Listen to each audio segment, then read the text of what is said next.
नमस्कार आपण मन समस्त को पुणी थरे मो channel literature loving Odia family को स्वागत मु लिप्सिता पंडा। साहित्य मात्र 3टी अक्षर गुंथा होइथिबा एही शब्दटी छोटिया सिना किंतु रूपतार अनेक।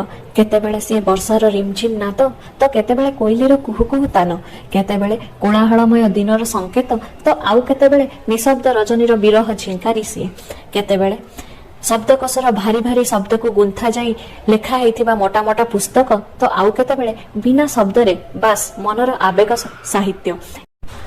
भिन्न भिन्न रूप थिबा ई मायाबिनी साहित्यर अर्थ समस्तଙ୍କ ପାଇଁ सतरे बहुत अलगा। मो बोऊଙ୍କ ପାଇଁ ମଧ୍ୟ ଏହି ସାହିତ୍ୟର ମାନେ କିଛି ଅଲଗା ହିଁ ଥିଲା। କୋମଳମତି ବୟସରେ ଯେତେବେଳେ ତାଙ୍କ ସାଙ୍ଗସାଥୀ ମାନେ ଖେଳକୁଦରେ ମନ ଦେଉଥିଲେ, ବୋଉଙ୍କ ପାଇଁ କିନ୍ତୁ ଏହି ସାହିତ୍ୟ ଯେମିତି ତାଙ୍କର ସବୁଠୁ ଭଲ ସାଙ୍ଗ ପାଲଟି ଯାଇଥିଲା। ଯେତେବେଳେ ବି ସମୟ ମିଳିଲେ ସେ କାଗଜ ଆଉ କଲମ ଖଣ୍ଡିଏ ଧରି ବସି ଯାଉଥିଲେ, ତାଙ୍କ ମନରେ ଥିବା ଅସରନ୍ତି ଭାବନାକୁ କିଛି ଶବ୍ଦ ମାଧ୍ୟମରେ ସେଇ କାଗଜରେ ଆଙ୍କି ଦେବା ପାଇଁ। आउ जीवन में गोटे पर गोटे पाहाच अतिक्रम करने भितर भी बोऊ तांकर निबिड़ साथीर हाथ केबे भी छाड़ी नाहांती। जीवनर अनाबिल खुशीर मुहूर्त हेउ किंबा मनर कोहभरा आवेग सते जेमिति तांको साथी तांको मनर प्रत्येकटी आवेगर प्रथम श्रोता। आउ आज बोऊ ए पवित्र स्वाधीनता दिवस उपलक्षे गोटे कविता लिखिछंती जहाँ से निजे आपण मानकु गाई सुनेइबे।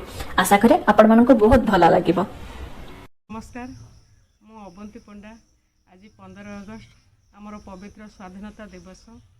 आज शुभ अवसर में मु वीर प्रसविनी भारत माता चरण कमल भक्ति पुष्पांजलि भाव मोर यह कविताटी अर्पण करुछि।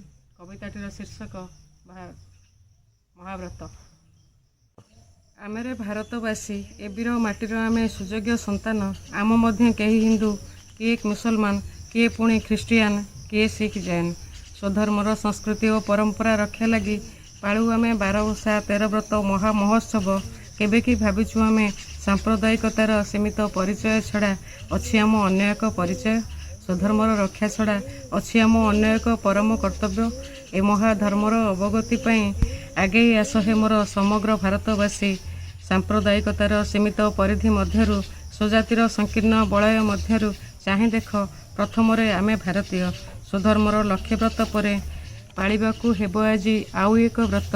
समग्र जाति को भारत वर्षर यही संधि मुहूर्त ए व्रतरे लोड़ा नहीं प्रतिमा पूजा, कुरान पाठ, लोड़ा नहीं गिर्जा घरे शिर नुआइबा, गुरुद्वारे हेबा एकत्रित, दरकार हेबो नहीं एठी जालिबाकू घृत दीपावली, लोड़ा नहीं शिखागुच्छ मोहमबतीर, आहुरी भी लोड़ा नहीं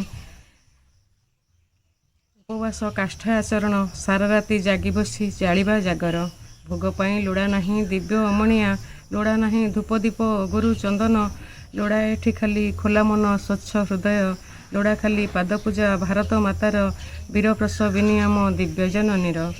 गाई जाओ मार वंदना, देशभक्ति अमृत झरणा, झरी जाऊ सहस्र कंठरू, नई जाऊ कोटि कोटि उन्नत मस्तक, दिव्यतार त्रिरंगा पताका तले सद्भावनार दीप्त प्रदीप, हृदय रे दियो जाली, फिंगी दियो जातियाण भाव, निष्पाप शिशुर सम मा नेब कोड़े तोड़ी, उड़ाओ शांति कपत नग्रे जनपदे, सर्वमुखे भरी दियो अमृत मण ही, जड़े केही नरहु भुकिला आजिर ए पवित्र दिवसे।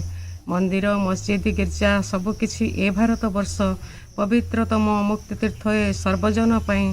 तापाई पाଳିବା आमे ए महान व्रत। नाम तार जानिछ कि केही? से जे आम प्रिय चिर भास्वर अगस्ट 15 स्वाधीनता दिवस आमर प्रति भारतीय पाई हेउ से जे चिरकाम्य, चिरध्येय, चिर शुभंकर। जय हिंद।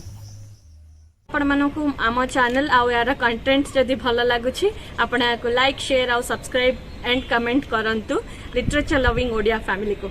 नमस्कार।